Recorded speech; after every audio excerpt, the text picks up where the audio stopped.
মই ৰাজনীতি কৰা প্ৰায় ৩৫ বছৰ হ'ল। ৰাজনীতি ক্ষেত্ৰখনত কলেজীয়া জীৱনৰ পৰাই ছাত্ৰ ৰাজনীতিৰ লগত জড়িত।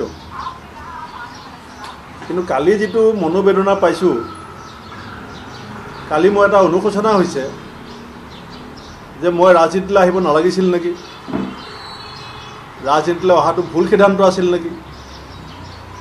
কাৰণ ইমান নিম্ন স্তৰৰ, ইমান কুলসিত চিন্তা চৰ্চাৰে অসমৰ ৰাজনীতিক ক্ষেত্ৰখনক যি ধৰণে ধুৱলি কুলি কৰিবলৈ চেষ্টা কৰা হৈছে, এইবিলাক পৰিৱেশ আমাৰ কল্পনাৰ অগোচৰ আছিল।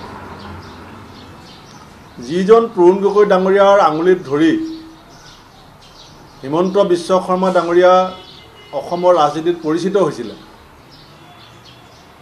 2001 চনত জালুকবাৰী সমষ্টিত টিকেট দি জিকাই অনাৰ পিছত 2002 চনৰ পৰা প্ৰায় 15 চনলৈকে একেৰাহে বিভিন্ন গুৰুত্বপূৰ্ণ পদত যিজন মানুহক মন্ত্ৰী কৰি ৰাখিছিলে, আৰু এদিন তৰুণ গগৈ ডাঙৰীয়াই ৰাজহুৱা অকপট স্বীকাৰোক্তি কৰিছিলে যে হিমন্ত বিশ্ব শৰ্মাই যদি ফাইল এটা লৈ আহে, মই চকু মুদি চহী কৰোঁ।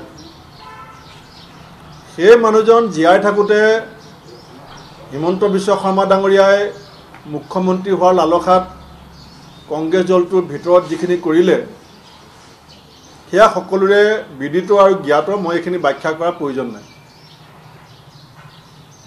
কিন্তু এজন মানুহ মৃত্যুৰ পিছত 3 বছৰ এই প্ৰতিবেদনখন গাপ দি ৰাখি